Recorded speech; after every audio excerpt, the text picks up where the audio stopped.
Hello friends, welcome back to active mind. तो friends, हम अपना मध्यकालीन इतिहास पढ़ रहे थे और हमने पिछले वीडियो में त्रिपक्षीय संघर्ष के दो वंश के बारे में पढ़ लिया। एक तो हम पढ़ लिए पाल वंश के बारे में और एक पढ़ लिए राष्ट्रकूट वंश के बारे में। और आज हम पढ़ते हैं गुर्जर प्रतिहार वंश जो था इसके बारे में। तो सबसे पहले ये देखिए, प्रतिहार जो है इसका शाब्दिक अर्थ होता है द्वारपाल। आप इसको ऐसे याद रखना कि इसका शाब्दिक अर्थ द्वारपाल है। ये जो प्रतिहार है गुजरात या दक्षिण पश्चिमी राजस्थान से संबंधित थे। हमने आपको पिछले वीडियो में मैप दिखाया था, अभी फिर से दिखा देंगे एक बार, तो वहां से क्लियर हो जाएगा। तो फ्रेंड्स, सबसे पहले ये देखिए, गुर्जर प्रतिहार जो था उसके सबसे पहले शासक थे नागभट्ट प्रथम। नागभट्ट प्रथम ये जो थे ये गुर्जर प्रतिहार राजवंश के संस्थापक थे। तो अगर आपसे पूछे कि गुर्जर प्रतिहार के संस्थापक कौन थे तो आप बताएंगे नागभट्ट प्रथम। ये जो थे फ्रेंड्स, इनकी राजधानी जो थी उज्जैन थी। उज्जैन ऐसे ही डायरेक्टली याद रखना। उसने सिंध से अरबों के आक्रमण को हराया था। काठियावाड़, मालवा, गुजरात और राजपूताना के कई हिस्सों पर कब्जा कर लिया था। अपने शासन काल में केवल राष्ट्रकूट दंतिदुर्ग से पराजित हुआ। ये बहुत इंपॉर्टेंट लाइन है कि इन्होंने किसी से भी नहीं हारा। ये हारे थे केवल राष्ट्रकूट के जो राजा थे दंतिदुर्ग, इनसे ये हारे थे। और इन्होंने किसकी उपाधि ली थी? मलेच्छ विनाशक, यानी इन्होंने मलेच्छ विनाशक की उपाधि लिए थे। तो फ्रेंड्स, नागभट्ट प्रथम के बाद एक राजा होते हैं वत्सराज। ये मतलब इनके बारे में कुछ भी आज तक जानकारी नहीं है। तो इनके बाद जो राजा हुए उनके बारे में हम पढ़ते हैं। तो इनके बाद राजा हुए थे नागभट्ट द्वितीय। देखो यहाँ पे ध्यान रखना, इसके ऊपर हम पढ़े नागभट्ट प्रथम, नागभट्ट प्रथम, और यहाँ पे ये है नागभट्ट द्वितीय यानी सेकेंड। तो फ्रेंड्स, इनके बारे में ध्यान रखना कि बैटल ऑफ मुंगेर में धर्मपाल को हराए थे। कौन? नागभट्ट द्वितीय। वहां पे भी हमने पढ़ा था कि धर्मपाल को किसने हराया था? नागभट्ट द्वितीय ने। कन्नौज को राजधानी बनाया लेकिन ध्रुव ने कब्जा करके छीन लिया। यानी फ्रेंड्स देखो, यहाँ पे कन्नौज के लिए ही लड़ाई चल रही है तीनों वंश के बीच में, हमेशा कन्नौज कन्नौज कन्नौज। तो ये जो नागभट्ट द्वितीय थे इन्होंने कन्नौज को राजधानी बनाया, लेकिन ध्रुवा जो थे ये पाल वंश के राजा राष्ट्रकूट वंश के राजा जो थे, इन्होंने फिर से आक्रमण किया और फिर से कन्नौज को कन्नौज को छीन लिया। और ये जो नागभट्ट द्वितीय थे इन्होंने गंगा जल में समाधि ले ली थी और मर गए थे। यानी नागभट्ट द्वितीय गंगा जल में समाधि लेके मरे थे, इसको भी आप ध्यान रखना। ये एक ऐसे राजा थे जो गंगा जल में समाधि लेके मरे थे। इनको ऐसा लगता था कि अगर हम गंगा में समाधि लेके मरेंगे तो हमारा जो भी पाप है वो सब धुल जाएगा, ऐसा ये मानते थे। फ्रेंड्स, इनके बाद ये एक राजा हुए रामभद्र, ये उतना इम्पोर्टेंट नहीं है। उसके बाद जो राजा हुए ये भोज प्रथम, ये इम्पोर्टेंट है। तो सबसे पहले इनके बारे में आप ध्यान रखिए कि ये विष्णु भक्त थे, यानी विष्णु भगवान को मानने वाले ये विष्णु भक्त थे। और इन्होंने उपाधि ली थी आदि वराह। यानी आदि वराह किसको बोला जाता है? विष्णु भगवान को ही बोला जाता है। तो उनके ही नाम पे उनके भक्त थे, इसलिए इन्होंने आदि वराह की उपाधि ली थी। और किसकी उपाधि ली थी? मिहिर की, मिहिर प्रभास। फ्रेंड्स, उपाधि होता क्या है? मतलब इनको एक नाम दिया जाता है।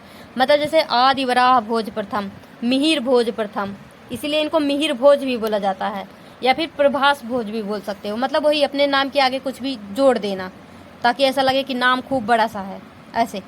तो इन्होंने आदि वराह, मिहिर, प्रभास आदि की उपाधियां ली थी। फ्रेंड्स, भोज प्रथम जो हैं इन्होंने भोजपाल, जो कि प्रेजेंट में जिसको हम बोलते हैं भोपाल, शहर का निर्माण किया था।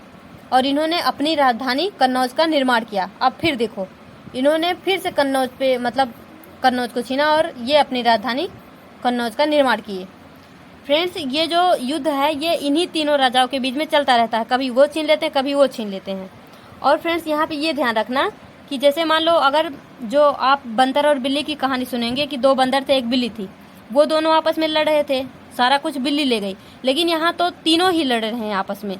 तो यहाँ पे एट द लास्ट क्या होता है कि ये जो कन्नौज था ये किसी के हाथ में नहीं आता है, इसको कोई और ही ले जाता है और ये लोग ऐसे ही ऑटोमेटिक समाप्त हो जाते हैं। तो ये जो कन्नौज था लड़ तो रहे थे इसके लिए, लेकिन ये किसी के हाथ में नहीं आता है, इसको ध्यान रखना। तेली का मंदिर मध्य प्रदेश के ग्वालियर किले के भीतर स्थित एक हिंदू मंदिर है। इसका निर्माण किसने करवाया था? भोज प्रथम ने। तो आप ये ध्यान रखना कि तेली का मंदिर। तो फ्रेंड्स, आपने ये तो सुना ही होगा ना, कहाँ राजा भोज कहाँ गंगू तेली, तो वही वाली ये है, मतलब भोज। इसीलिए है कि तेली का मंदिर का निर्माण जो है भोज प्रथम ने करवाया था। और ये कहाँ पे पड़ता है? मध्य प्रदेश के ग्वालियर में पड़ता है। और कैसा मंदिर है? हिंदू मंदिर है। तो और ये जो तेली का मंदिर है ये तो हिंदू मंदिर है। तो इसमें भगवान विष्णु, शिव और मातृकाओं को ये समर्पित है, मतलब इसमें इन लोगों की पूजा की जाती है। फ्रेंड्स यहाँ पे ध्यान रखना कि एक जो है अरब ट्रेवलर थे, यानी अरब के यात्री थे, सुलेमान उनका नाम था, सुलेमान एंड अल मसूदी। तो आप ये ध्यान रखना कि ये दोनों लोग जो है ये भोज प्रथम के समय में भारत आए थे। और जो सुलेमान थे इन्होंने बोला कि दुनिया की बेस्ट घुड़सवारी, यानी दुनिया की सबसे अच्छी घुड़सवारी जो है वो गुर्जर वंश के पास है, गुर्जर प्रतिहार लोग जो हैं उनके पास है। तो इस लाइन को ध्यान रखना, आपसे ऐसे भी पूछ सकता है कि दुनिया की बेस्ट घुड़सवारी गुर्जर के पास है, किसने कहा? तो वहाँ पे आपको ऑप्शन में सुलेमान, अल मसूदी ऐसे करके 4 नाम दे दिए जाएंगे, फिर वहाँ पे आपको बताना पड़ेगा कि सुलेमान। फ्रेंड्स भोज प्रथम के बाद पे यहाँ पे शासक होते हैं महेंद्रपाल प्रथम। इनके दरबारी कवि जो थे वो थे राजशेखर, यानी महेंद्रपाल फर्स्ट के दरबारी कवि राजशेखर थे। और इनकी जो कृतियां हैं, एक है बाल भारत, ये डायरेक्ट पूछा जाता है कि जो राजशेखर हैं, एक तो पूछा जाएगा कि राजशेखर किसके दरबारी कवि थे, तो हम बोलेंगे महेंद्रपाल फर्स्ट के। और इनकी कृतियां जो थी कौन कौन सी थी?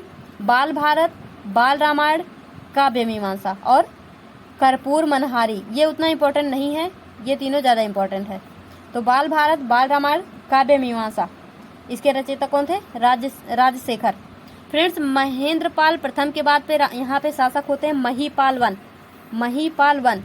उन्हें इंद्र तृतीय ने पराजित किया था। किसको? महिपाल फर्स्ट को। और महिपाल फर्स्ट के बाद यहाँ पे राजा होते हैं राज्यपाल। इनके बारे में हम आगे देखते हैं। तो यहाँ पे थे फिर राजा कौन बने? राज्यपाल। तो राज्यपाल जो है फ्रेंड्स ये गजनी के महमूद ने आक्रमण किया, यानी जो राज्यपाल के समय में गजनी के महमूद ने आक्रमण किया और गजनी के डर से ये जो राज्यपाल थे ये छुप गए। मतलब ये जो राज्यपाल था ये बहुत ही डरपोक, बहुत ही कायर राजा था, बहुत ही कायर शासक था, ये गजनी के डर से छुप गया। तो जो विद्याधर चंदेला थे इन्होंने बोला कि ऐसे राजा के रहने का मतलब ही क्या है जो मतलब छुप जाए किसी के आक्रमण के डर से। तो उसको इनकी क्या किए, इन्होंने हत्या कर दी, यानी बोले ऐसे राजा रहने से तो अच्छा है कि मर ही जाए।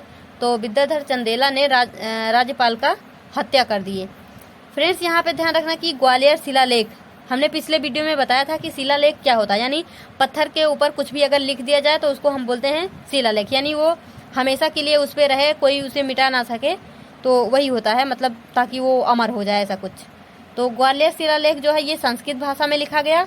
और इसमें क्या लिखा गया? इसमें लिखा गया कि नागभट्ट सेकंड जो है, नागभट्ट द्वितीय जो है, इसको बहुत ही अत्याचारी बताया गया। किस शिलालेख में बताया गया? ग्वालियर शिलालेख में। मतलब उसमें ये बताया गया कि नागभट्ट द्वितीय जो था ये बहुत ही क्रूर, बहुत ही अत्याचारी शासक था। लेकिन इस शिलालेख को किसने लिखा है ये नहीं बताया गया। जैसे हमने पीछे मतलब पढ़ा था जो धर्मपाल के बारे में, तो वहाँ पे मतलब ये तो पता था कि उन्होंने लिखा है, लेकिन यहाँ पे देखो ये कन्फर्म नहीं है कि किसने लिखा है, लेकिन क्या लिखा है ये बताया गया। इसमें ये लिखा गया कि नागभट्ट द्वितीय अत्याचारी थे, लेकिन किसने लिखा है इसकी कोई जानकारी नहीं है। तो फ्रेंड्स यहाँ पे ये हमारा समाप्त होता है। अब हम इसके आगे पढ़ेंगे दिल्ली सल्तनत, यानी जब ये धीरे धीरे तीनों लड़ते लड़ते ऑटोमेटिक समाप्त हो गए, कन्नौज किसी के बस में नहीं आया, अब हमारा स्टार्ट हुआ दिल्ली सल्तनत।